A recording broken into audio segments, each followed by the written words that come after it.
Welcome back to the City Current Show. I'm your host, Jeremy Park. We're always honored to bring you inspiring stories of individuals and organizations making a difference and powering the good. And we're going to be talking about affordable housing, taking care of our seniors, our veterans, and those with disabilities. We're honored to be joined by Nicole Rowan. She is the Executive Director of Rebuilding Together Nashville.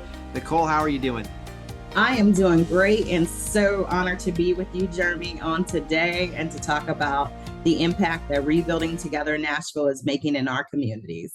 Absolutely. Well, let's start with some history and some background. Give us a little bit of history and context for launching Rebuilding Together Nashville. Okay, so our nonprofit has been around since 1995.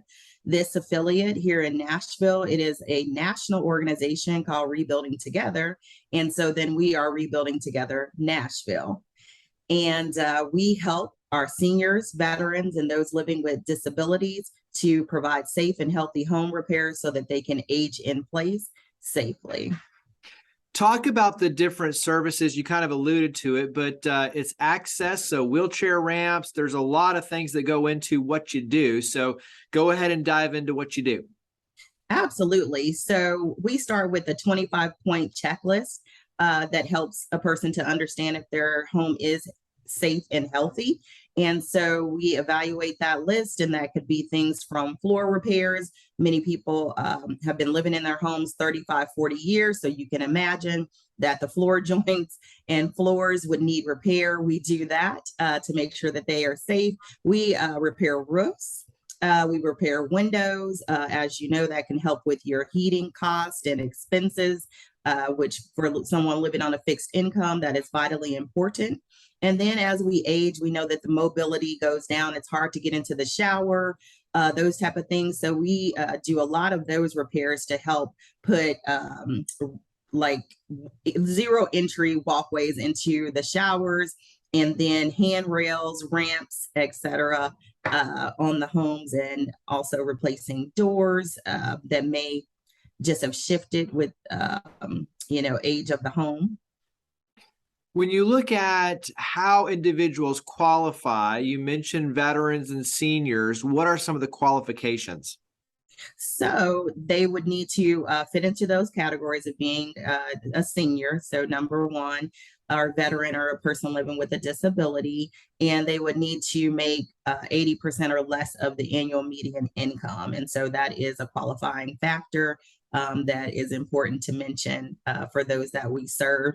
And then also we have a target community strategy, which I think is very important to highlight because we're serving specific communities. And so right now we are in Bordeaux, and we are finishing up our Bordeaux initiative and the promise that we've made to that community to repair 65 homes and continue with homeowner education.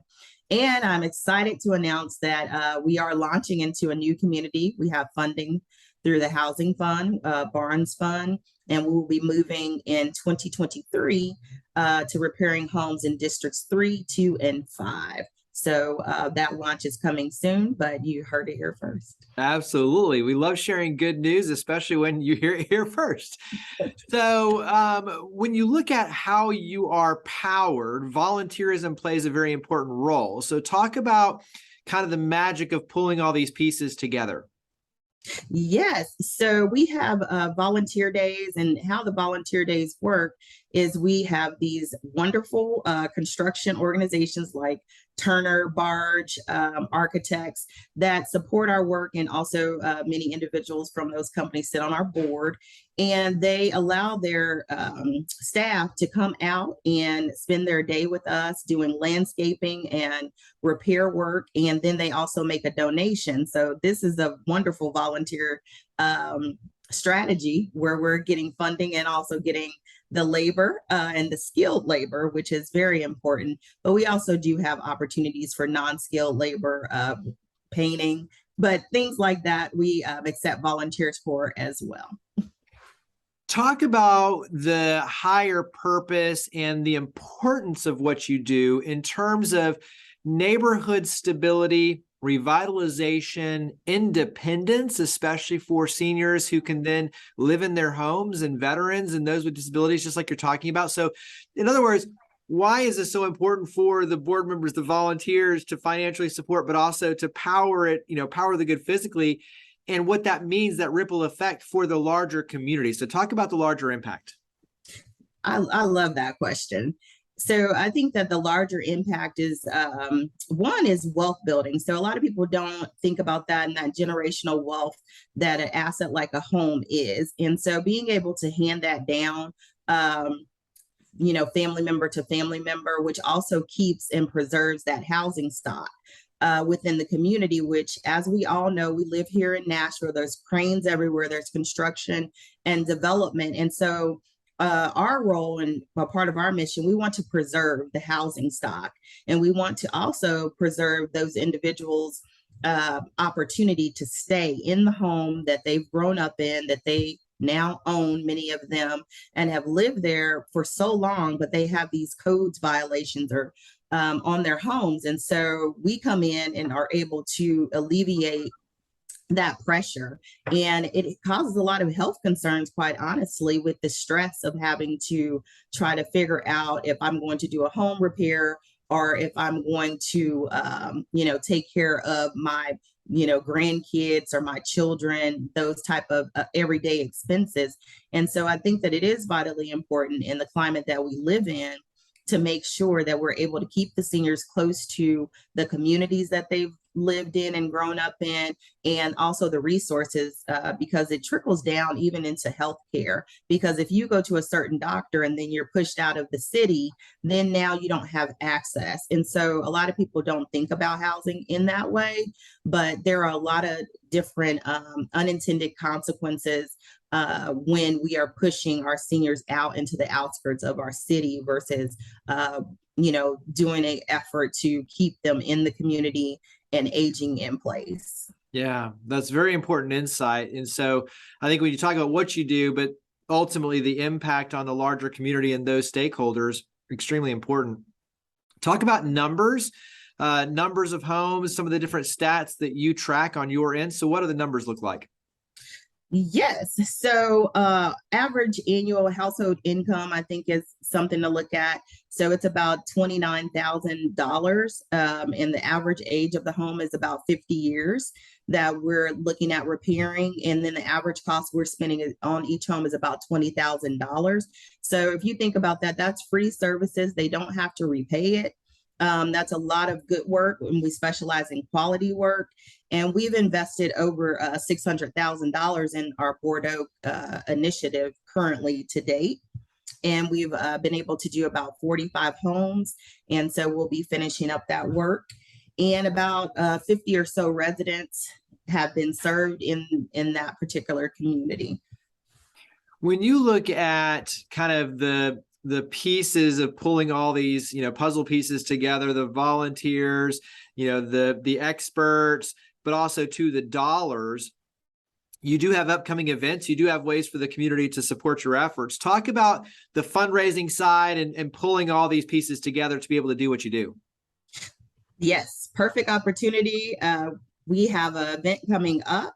October 2nd, we will be at Top Golf. And so we're having a silent auction. And I'm so excited that we've exceeded last year's numbers with that. So a lot of support around affordable housing is kind of the space that we live in with the repairs that we do. But that's one way to support. You can also go to our website at www.rt in Nashville. So the in Nashville. And you can go there, it's .org, and you can donate on our page. You can become an individual donor and donate ongoing through PayPal, or you can write a check. And when you look at some of the feedback, the testimonials, I mean, obviously you are making a tremendous difference. What are the individuals saying? What's some of the feedback that you're getting? Oh my goodness. It's so great to have the opportunity to go to work and see your work come to fruition, and then also have that close proximity to the person that you're impacting. So we get immediate feedback, whereas in most instances, you don't get that immediate impact. You just know you're making a difference. And so we had a work day on the 15th, and we went out with Wells Fargo and were able to paint a deck and also alleviate like some debris in the yard. And the individuals just would not have been able to do that on their own. They have some mobility issues. And so they were so abundantly grateful for the work that we were able to do in their home. And if you can imagine the dignity that that gives someone to have this beautiful landscaping and a new bathroom, it's just transformational. And so everybody, we have a very good reputation in the community because of the quality of items that we're putting in people's homes. You know, we believe that just because it's free doesn't mean that they don't get a choice in the colors or the items. We allow them that choice. So I think that they're happier, obviously, if they're getting to choose the things that are going into their home. But every homeowner I've talked to has been pleasantly pleased. If they have anything that they want us to come back, we're happy to do it. And so I think that it's just a joint effort in making sure that their needs are met. And the safety piece is just vital, because when you could not climb up your stairs to get into your house, and now you have that ability of being able to get into your home, or you think about someone in a wheelchair that can't take a shower, those type of things are life-changing. You sit to me on the front lines when you talk about affordable housing for Middle Tennessee, and obviously this is a huge issue. What are some of the things that you would like the community to know, tied obviously to your efforts, but when you talk about the importance of what you do and, you know, tying that to making sure that people have access to affordable housing in Middle Tennessee that continues to skyrocket, what do you want the public to know in terms of your fight for affordable housing? What I want the public to know is that we need you. We need you to advocate for our seniors. The voice is very small in preservation of existing housing stock. So in the many spaces that I'm in, I hear all about new construction and the new things that are coming. And so what I really want the community to know is that we live here in Nashville, and we don't want to deteriorate all the things that made us who we are. And that includes our seniors, and they have a right to age in place if that's what they choose. They bought this home in this specific community, and we want to make sure that they're able to do that in a dignified way with a safe and healthy home. And so I think advocacy is the biggest piece. Talking to your friends, talking to your neighbors about this specific effort of repair and preservation, and not just the conversation of new builds and you know, how it's driving up prices, but also just to support those individuals impacted, to make sure that they understand tax laws and things that will help them to keep that house in the family.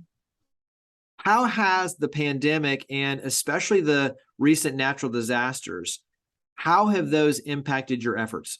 Well, it shaped our efforts tremendously because we were in that space. And so we had funding from the Federal Home Loan Bank to do disaster recovery. And we had a whole department that was working on flood homes and tornado homes. And we were able to actually, there was a house, the Thomas house, as we call it, and it was damaged beyond repair. And we were able to help them to rebuild this house, but still keep it within our scope of repair by keeping up one wall at a time. You know, there's just all these strategies around making sure that we're sticking true to our mission. We are not, you know, building new homes, we're repairing them, but being able to help them in that way, and knowing that they would not have been able to afford to have a new house built due to the damage from that tornado. And so we wrapped that up the end of last year, or our fiscal year. And we're just looking at, please, no more disasters. Yeah, absolutely. So you mentioned it already, but talk about, again, the different ways the community can help in terms of the fundraising, the volunteerism, and most importantly, again, where do we go to plug in and learn more, but also raise our hand to get involved? Yes. So we're on all social media platforms. You can find us on LinkedIn. You can find us on Instagram, Facebook and Twitter. And so we are RTN, which is Rebuilding Together Nashville. And so that's our site is rtnashville.org. You can find us there and learn all about the ways to give and donate right there on the page. And also you can send checks to our address at 6101 Centennial Boulevard, 37209. What's one of your favorite parts of your job? Oh my goodness. That's tough. I have a lot of favorite parts of my job. I mean, I get excited to get up and come to work every day and just know that what you're doing is impacting a very vulnerable population. And so, you know, it's always the thought of taking care of our children and taking care of our elders. And so this work is definitely taking care of those that went before us. And I find honor in that. I find privilege in that. My heart is involved in that. I think it's a wonderful thing for us to do, and to be able to provide that at no cost. I think is really amazing, quite honestly, that's able to happen through a charitable nonprofit organization, and that I get to be a part of that work. But I also, enjoy my team as well. It's good when you can do good work with good people. Absolutely. Well, you never can say it enough. So mention again the website. Where do we go? I know. So you're going to go to www.rtnashville.org. That's where you can find us, and check us out on all our social media platforms as well. And definitely you can get in contact with us. Absolutely. Well, the organization again, Rebuilding Together Nashville. Nicole, thank you for all you and your amazing team do. Thank you for coming on the show. Yes, thank you so much for the honor and the privilege. It's been fun.